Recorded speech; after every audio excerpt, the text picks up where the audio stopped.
Jesu, zita lake litendwe, zita lake likuzwe, zita lake liimbwe. Jesu nde Jesu, zvitadzo zvasunungurwa, inzwa izwi ra Jesu, fambanyi naye kudenga, tigereko na Jesu. Zita lake litendwe, zita lake likuzwe, zita lake liimbwe. Jesu nde Jesu, mbiri kunyenye ya mari, ndinodawira Jesu, ndinodisa zita iri ramuponesi Jesu. Zita lake litendwe, zita lake likuzwe, zita lake liimbwe. Jesu nde Jesu, zvimwe ndatadza ndinoda kunzwa zita ra Jesu. Moyo wangu wanyaradzwa ngezita ra Jesu. Zita lake litendwe, zita lake likuzwe, zita lake liimbwe. Jesu nde Jesu, ako iye achauya nembiri neupenyu, tichafara kutaura ruponeso rwa Jesu. Zita lake litendwe, zita lake likuzwe, zita lake liimbwe. Jesu nde Jesu, zita lake litendwe, zita lake likuzwe, zita lake liimbwe. Jesu nde Jesu, Jesu nde Jesu. Zita lake litendwe, zita lake likuzwe, zita lake liimbwe. Jesu nde Jesu, Jesu nde Jesu, Jesu nde Jesu, Jesu nde Jesu. Uya mudzimbu mchene, Zadzanyi moyo wangu, uya iwo zvino pano.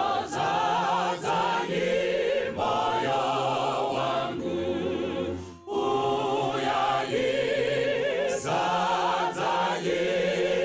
Jesu nemudza wenyu, uya iwo zvino pano. Zadzanyi moyo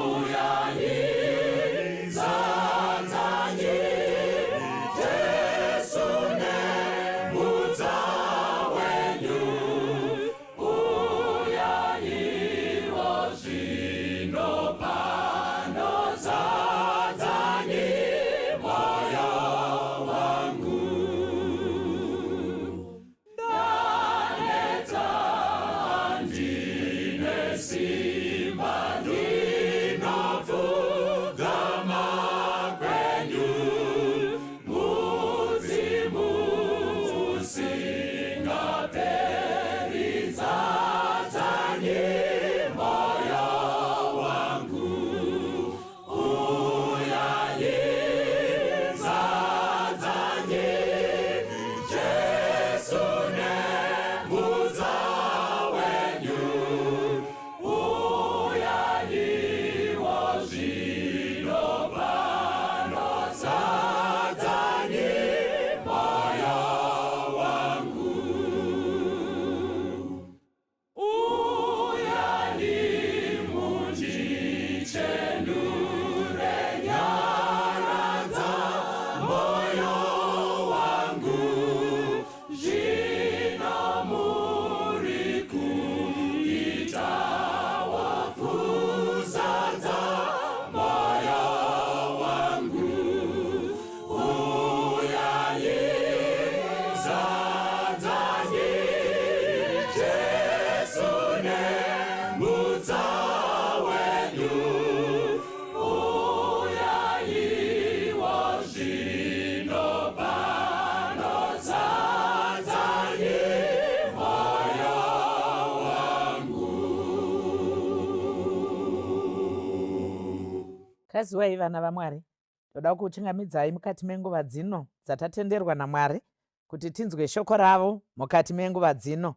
Musoro wedu wenyaya mukati menguva ino unoti uchadii nechidimbu chamazuva ako asara. Regai tipinde mukati menguva yekunyengetera kuti Mwari vatibatsire mukati mepurogiramu iyoyi. Ngatinamatei. Baba vedu vari kumusha wokumusoro kudenga, namuponesi Jesu nemweya mutsvene, toda kukutendai mukati menguva dzino dzamatendera kuti tinzwe zvimwe zveukuru hweshoko renyu. Tibetsereiwo kuti apo imi munenge muri kutaura, mukataura kamwe chete isu tokunzwai kaviri. Nyasha dzenyu dzitiringane, mutibatsire kuti tisaita mberengera yekusarudza zvinoponesa. Mazvita changamire nekuti matinzwa mukati medzino nguva. Zita renyu rikudzwe, mbiri idzoserwe kwamuri pakupera kwerusando, tigoti Mwari vataura nesu. Mumbiri yaJesu tanamata nekutenda. Amen. Job chapter 14 verse 1. Chaona kuti kana takatarisa mukati menyika yatiri kurarama, kusaidi kuno, this other side of heaven yoga, inoti kana tikaita maKrismas akawanda tinoimbirana toti happy birthday to you, we wish you many more. But ukatarisa mukati medenga, kana denga rakatarisa mukati mekuwanda kwamazuva ekurarama, zvazvinoreva ndezvekuti tatapudza mazuva pamazuva atanga tiinawo mukati mekurarama. Kana ukaverenga zvakanaka kubva mukati meshoko raMwari, regai tiverenge kuna mapisarema, tinzwa kuti mapisarema ari kuti kudii pamusoro pamazuva, kuti mazuva eupenyu akawanda sei, nekuti patiri kuti kwasara chidimbu. Mapisarema wakare anototi pakati pangu nerufu panongori nenhano imwe chete. Saka regai tinzwe kuti mapisarema ari kuti kudii, chapter 90 verse 10 nevhesi 12. Regai ndiverenge. Mazuva amakore edu anosvika makore 90, kana tine simba makore 90, asi kunyangwe achikudzwa ndiko kutambudzika nenhamo bedzi, nokuti gare gare aenda, nesu taburuka taenda. Ndianiko unoziva simba rokutsamwa kwenyu nehasha dzenyu, kuti mutyiwe zvakafanira here? Vhesi 12. Tidzidzisei kunatsoverenga mazuva edu kuti tizviwanire moyo wakachenjera. Dai Mwari vaingakomborera kuverenga kweshoko ravo. Panapa Bhaibheri riri kutoisa pachena mapisarema aDhavhidhi ari kuti mazuva emunhu angararama, tingararama 70 years, asi kana tiine simba tingasvika 80 years. But kwose uku anenge angova mabhonasi. Muchaona kuti mazuva aya kana akasvika mukati meupenyu hwemunhu, changosara inhamo, kuchema hakuperi, nhasi pano parwadza, mangwana apo, zvose kunenge kwangova kudzingana nemhepo, panenge pasisina chiri nani. Munhu anenge akurarama, asi zvinetso zveupenyu zvinoita sekunge zvawedzera, nekuti hapana zuva rinomuka munhu haana makore akadaro asina paari kunzwa. Iko zvino mukatarisa, tanga tiri kutarisa pa70 and 80, but iko zvino lifespan payadzika zvakadaro, muchaona kuti mazuva atasarirwa nawo tatosara namazuva mashoma ekurarama pamusoro penyika.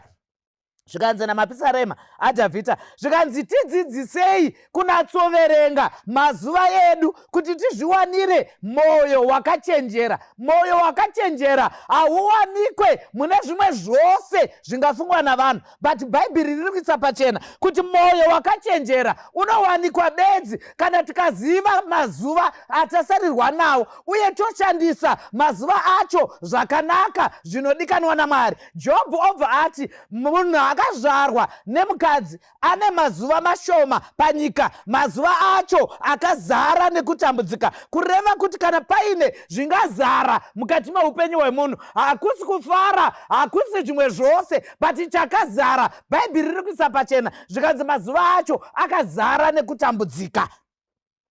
Muchaona kuti mukati mamazuva aya kana tikanatsoacherechedza zvakanaka kuti munasoona kuti zviro kwazvo mazuva mashoma panyika, muchaona kuti mwana kana akanga aberekwa anopedza dzimwe 7 years 6 years 7 years akagara pamba. Kana anga ari kurarama 70 years anopedza dzimwe 6 years 7 years akagara pamba asina chaaziva, ozoenda kuprimary yake another 7 years, oenda kusekondari achidaro. Muchaona kuti paanozosvika kuti apedza kuyunivhesiti nekutorawo nguva yekuti agadzirire upenyu hwake, muchaona kuti anenge akutosvika kumakore iwayo kana ari kuasvika kana achakasimba, but nekudzika kwaita life span munhu anotofa asina chero kunyange kuinjoya zvaanga achifunga nekurangarira mukati memwoyo. Ndosaka bhaibheri riri kuti wese akazvarwa nemukadzi ane mazuva mashoma panyika, mazuva acho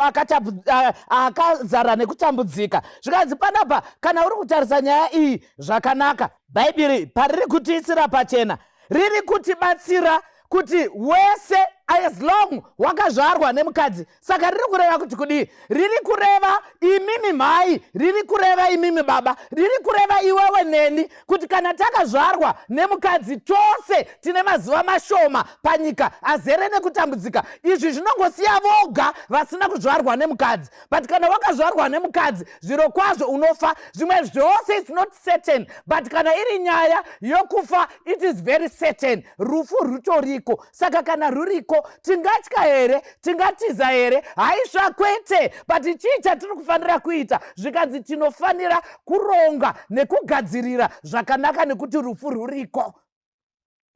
Dambudziko rerufu nderekuti tinogona kufara sekunge kusingafiwi. Unogona kuseka nhasi asi kana muganhu wasvika, inorehwa naJob chapter 14 verse 5 kuti munhu wose akatarirwa muganhu waasingakwanise kudarika, akatongosvika pamuganhu zvisinei nezviri kuitwa. Bhaibheri riri kuisa pachena kuti aiwa chero wangosvika chete pamuganhu hautenderwi kudarika muganhu wacho. Saka tose tine miganhu yatinayo, but the expiry date yakanyorwa kuseri kwatisingagoni kuverenga, kwatisingagoni kuona. Saka kune vanhu vakawanda tichasarukira kuita noupenzi, but expiry date yakusvika kwatiri. Saka regai titsvage kubva mukati meshoko raMwari kuti Mwari vari kumboti kudii, chii chatiri kufanira kuita. Kungoziva kwoga kuti tinofa zvakakwana here kana kuti hazvina kukwana? Kana zvisina kukwana, chii chatiri kufanira kuita? Ende ivo vanombofa vari kufanira kugadzirira zvinofanira kugadzirirwa ndavanani vanofa? Regai tivhure kubva mukati meshoko raMwari. Job chapter 21 itibatsire kuti vanombofa ndivanani, nekuti kuna vakawanda vanoti kana vakazvitarisa mari iripo, dzimba dziripo, mota dziripo, zvose zviripo, vanhu vanoita sevanorivara kuti panyika panofiwa. Job chapter 21 verse kubva pavhesi ya 22. Ndianiko ungadzidzisa Mwari kuziva?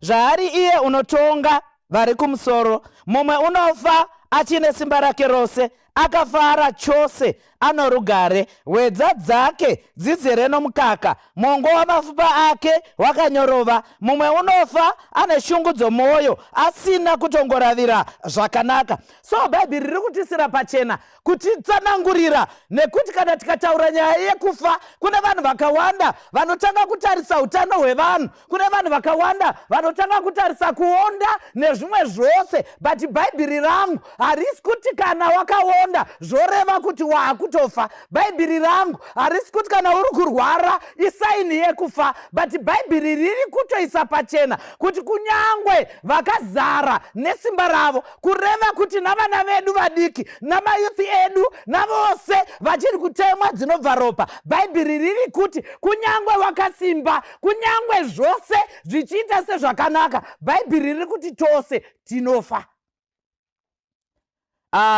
Imbozvibvunza paugere kuti kana tose tichifa ende tisingazive kuti tinofa rini, chii chawagadzirira, chii chawaita namazuva acho, nekuti makrisimasi apindana takaimbirana tikafara for a long time. Gore roga roga pane paunoimbirwa wotofara kuti mazuva ari kuwedzera. Kunoku tati ndo kwatinoti happy birthday, we wish you many more. But kudenga vanenge vachiti mamu 50 maanga ari atoo mamu 20 atoo mamu 15 atoo mamu 10, asarirwa negore, asarirwa namazuva, asarirwa nesvondo. Izvozvo zvose zvinongozikanikwa nekuda kwemiganhu yatakatarirwa, but isu takazvivanzirwa.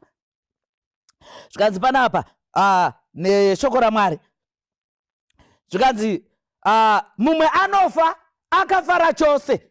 Kana muchida kuona kuti zviro kwazvo vanhu vanogona kufa vakafara, ukabvunza kubva mukati meshoko raMwari, kuna vanhu vakawanda vakanga vari pakati pamafaro vachitozvifarira, but pakasvika rufu haruna kurespekta kuti vari papati. Chero nyika yatinorarama tine maripotsi akawanda evanhu vanofa vari pamafaro. Vamwe vanofa vachienda kumuchato, vamwe vanofa vachidzoka kumuchato, vamwe vanofa vachida kugraduata, vamwe vanofa, munhu wose anofa. Hazvina basa nemundege, tine maripotsi akawanda evanhu vakatofira mundege. Dai kunze uko kwainzi kune vanhu havafi kana vari ikoko, muchaona kuti kazhinji tinotozonzi bhodhi iri kuuya, iri kutotakurwa, iri kudzoka. Nemhaka yei? Dai kukwira ndege kwaita kuti vanhu vasafa, vanhu vakawanda vaigona kuikwira kuti vadzivirire rufu, but hakuna chinodzivirira rufu. Munhu wose anofa as long wakazvarwa nemukadzi. Bhaibheri riri kuti unofa. Saka vanofara, vane rugare, vanoti nhamo tinoinzwira kunext door, kwedu hakuna chavanoda vanochiwana, zvose zvavanoshuvira nemwoyo vanozviwana. Dai zvaidaro kuti vane mari zhinji vanochengeteka, tingadai tisina makuva evanhu vakaita mari inotyisa, but vose vakachererwa chikonzero nguva yakakwana mukati muupenyu. Zvikanzi panapa wedza dzake dzizere nomukaka, mongo wamapfupa ake wakanyorova. Ndakagutsikana uye ndine kutenda, handina dhauti nezvazvo kuti zviro kwazvo kunyangwe wedza dzemukaka mazama akazara, mai vasununguka mwana vasati vatomuyamwisa, mukaka uchakatowanda. Chero vayamwisa nguva duku, mukaka wakazara, vanhu vanofa. Nemhaka yei? Nekuti bhaibheri rakazvireva. Zvoreva izvo kuti kakawanda mukati memisha yatinorarama tinonangana, ningi ndiye amuuraya, ningi ndiye adai. Zvinogona kudaro mukati mekurarama, but chinouraya munhu inguva. Munhu angaite zvaanoita, but kana nguva isati yakwana, Mwari vakabata, hapana zvinogona kuitika. Kuna vakawanda vakadya poison yaifanira kuvauraya, but munyasha dzaMwari vakachengeteka, vakatorarama. Saka bhaibheri riri kuitisa pachena kuti chinouraya munhu inguva. Saka kana iri nguva inouraya munhu, zvoreva kuti tinofanira kuchengetedza nguva yedu zvakanaka.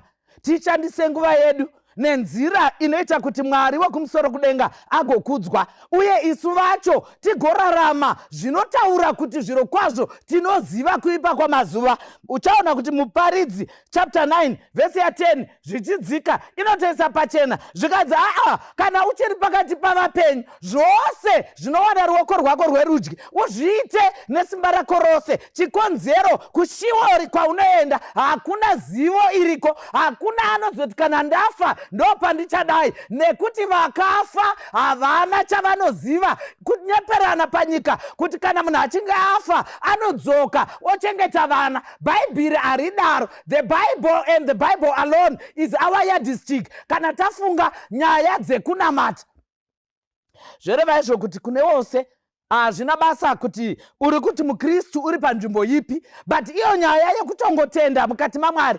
Isaya anototi 34:16 zvikanzi tsvakai pabhuku yaJehovha murave, nekuti hakuna tichashayiwa shamwari yacho, nekuti muromo waJehovha wakazvireva zvikamira saizvozvo. Saka mukati mezano raMwari, nekasikirwo kakaitwa munhu, nechikonzero chekuti munhu akatadza kubva mukati mebindu reEden, vakatitangira vakatadza, ndo pakapronouncwa kuti nekuti wadya uchafa zviro kwazvo. Saka vanhu vanofa zviro kwazvo, zviro kwazvo kutsimbidzira kuti munofa. But Satani unorwa neshoko raMwari, anoti hamuzofi zviro kwazvo, kureva kuti kufa ari kubvuma kuti panofiwa, asi chaaya ari nenharo nacho ndechekuti vanhu havafe zviro kwazvo. Saka kusafa zviro kwazvo kwaSatani kwaari kuisa pachena ndekwezvatinozoverenga nezvatinozoona zvinoraramika mukati memusha. Vanhu vakawanda vachiona zvipoko, vachiona magoritoto, vachiona zvakasiyana, kurongedzwa kwemukati medzimba nezvakadaro. Zvikanzi zvose izvozvezvo ndo zvairehwa naSatani mukati mebindu reEden kuti hamufe zviro kwazvo. Aiti kufa munofa, but hamuna sofe kuti fi, but vanhu vanofa. Ndo chokwadi. Ndaona kuti kana uchida kugutsikana kuti zvechokwadi vanhu vanofa, tarisa mubereki akanga achida vana, achibhadhara fizi nenguva, achiita zvose, but kufa pakwakauya haana kuzogona. Vana vakatanga kudzingwa chikoro, vamwe vakatosiyira chikoro panzira. Chikonzero vakafa havana chavanoziva. Saka kana vakafa vasina chavanoziva, zvazvinoreva ndezvekuti munguva diki mukati mamakore atinawo tinofanira kuita zvinofanira kuitwa panguva yakafanira. Regai tinzwe kuti Mwari pane imwe nguva vanoti kudii. Ukaverenga 2 Kings chapter 20 vhesi ya 1, Mwari vari kutaura naHezekiya. Hezekiya paakanga arwara, Mwari vanorayira, vanotuma muprofita Isaya kuti Isaya, enda unoudza Hezekiya kuti iwewe hauchararami, but wakufa. Zvawakufa tirayira nhaka yako zvino. Muchaona kuti Mwari havasi kuti ndine dambudziko rekufa kwemunhu nekuti simba rekumutsa vanaro, but Mwari vari kuti dambudziko rangu ndere munhu anofa asina kuisa his house or her house or her life in order. Nemhaka yei kana tikafa upenyu hwakaita manyamamire nerongo. Zvazvinoreva ndezvekuti pakudzoka kwaJesu hakuna kumuka kuti tichimukira upenyu, tichamukira kutongwa, nekuti tinenge tisina kugadzira upenyu hwedu nhasi. Ndakambonzwa kakawanda vanhu vachiimba pamaungano erufu, vanhu vachiimba vachibvumirana kuti mumureverere kana mobvunzwa mozoti ainamata, but nyaya yekunamata haitsvaki kurevererwa, inotsvaka kuzvidayirira. Iwe pache zvako sedunga munhu ndiwe unozvidavirira. Hazvina mhaka chero vanhu vakapfeka uniform wafa, chero vakarega kupfeka uniform wafa, hazvishanduri wafa, nekuti unofanira kuita sarudzo yako uchiri pakati pavapenyu kuti kana ndingarara zviri nani ndirare mukati meruoko rwaKristu. Nemhaka yei? Nekuti ndiye ane makii ekuti mutsa kana tichinge tafa. Zvakazarwa chapter 14 vhesi ya 12, ndipo pane kutsungirira kwavatsvene vanochengeta mirayiro yaMwari nokutenda kwaJesu. Ipapo ndakanzwa inzwi richibva kudenga richiti, nyora uti, vakafa vanofira muna She vakaropafadzwa. Kubva zvino hongu, ndizvo zvinotaura mweya, kuti vazorore pakubata kwavo kukuru, nokuti mabasa avo anovatevera. Bhaibheri, shoko raMwari panapa riri kutotiisira pachena kuti nyika inogona kuti vakaropafadzwa ndevane tunhu twavo, vakaropafadzwa ndevasina chavangashayiwa panyika pano. But Bhaibheri, shoko raMwari riri kuti vakaropafadzwa vanofira muna She. Haritaure nyaya yokufira muchechi. Kuna vanhu vakawanda vanofarira kuti ndakafira muchechi, ndichazofira muchechi, ndichavigwa nechechi, zvose zvakanaka. But Bhaibheri riri kuti hazvina kukwana kufira muchechi usingafire muna She. Saka kufira muna She kugadzirisa ukama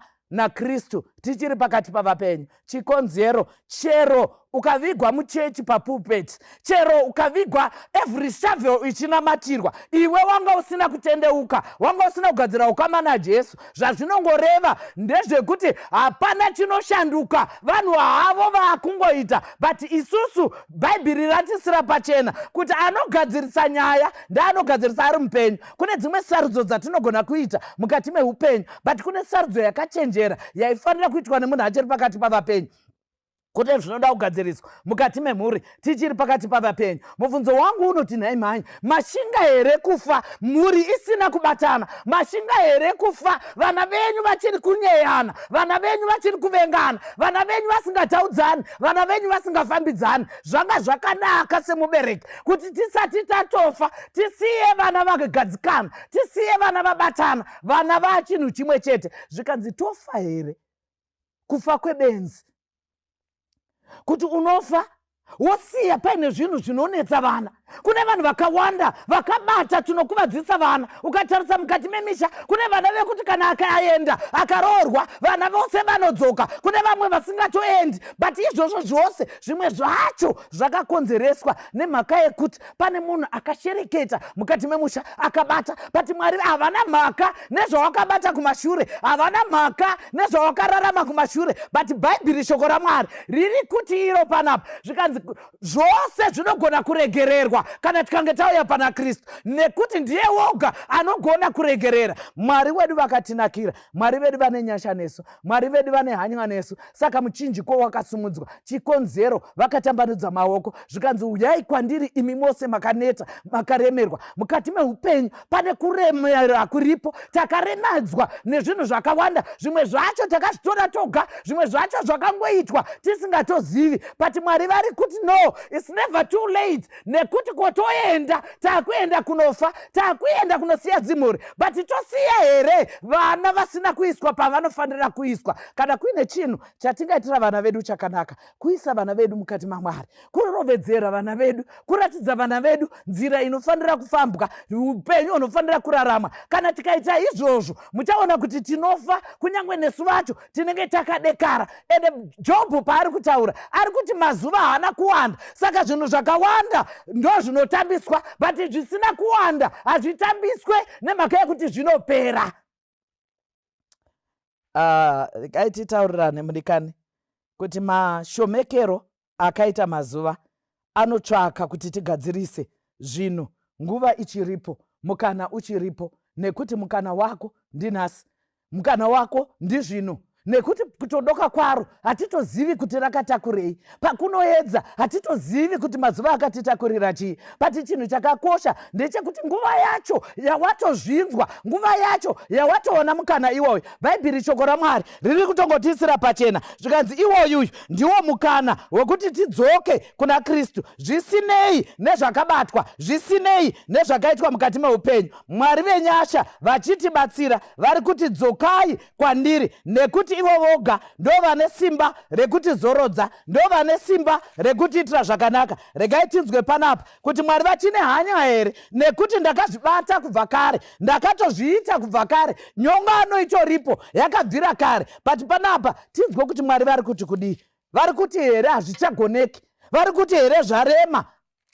Hande pana mabasa evapostori chapter 17 verse 30. Naizvozvo Mwari wakarega hake kurangarira nguva dzokusaziva, asi zvino unorayira vanhu vose kwose kwose kuti vatendeuke. Bhaibheri shoko raMwari panapa riri kuti it's never too late, zvisinei nemakore atakatora, zvisinei nenguva dzakareba dzatakatambisa upenyu, but iko zvinezvi we can put our lives in order nemhaka yei, nekuti Mwari vatipa mukana. Imagine dai rufu rwakasvika zuro, rwakasvika marimwe zuro, neupenyu nemamiriro azvakaita usina kugadzirisa. Ndiri kutaura nemi baba, ndiri kuti mashinga here kufa paine vamwe vana vasipo pamba, vasingazikanike, mai vachitovhairawo vachiti ndodangwe, but kuine vamwe vana vari kudondo.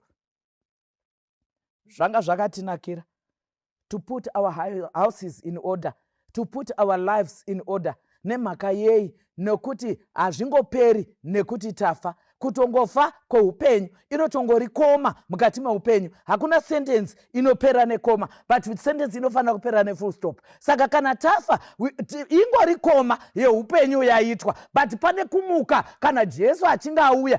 Kufa tose tichafa, but chakakosha ndechekumuka, nekuti kumuka kwedu tichamukira zvakasiyana siyana. But zvanga zvakatinakira kuti kana tingamuka, dai tingamukira kuruponeso, dai tingamukira kukuponeswa. Izvozvo hazviitwe nekuti vakuru vechechi vanamata parufu, hazviite nekuti every shavel yanamatirwa, but chinoita kuti tigomuka kana tichinge tafa, tinomuka nekuti takagadzirisa ukama hwedu naJesu, ende Jesu ari ndiye anogona kumutsa vakafa. Dai Mwari vatibatsira, dai Mwari vatitira zvakanaka, inogona kunge iri sarudzo yako kuti mukati menguva ino, Mwari ndibatsirei, ndipei simba. Chiberekerwo handikwanisi kugadzirisa vana vangu, chiberekerwo handikwanisi kugadzirisa upenyu hwangu nekuti hwakanyongana, upenyu hwangu mapepa, but Mwari vari kuti kunyange zvakadaro ndinogona kudzoredzera upenyu ukamira panzvimbo yakanaka. Kana uri munamato wako, sumudza ruoko rwako tive nenguva yekunamata. Mwari atipe simba, wopinda mukati meaction,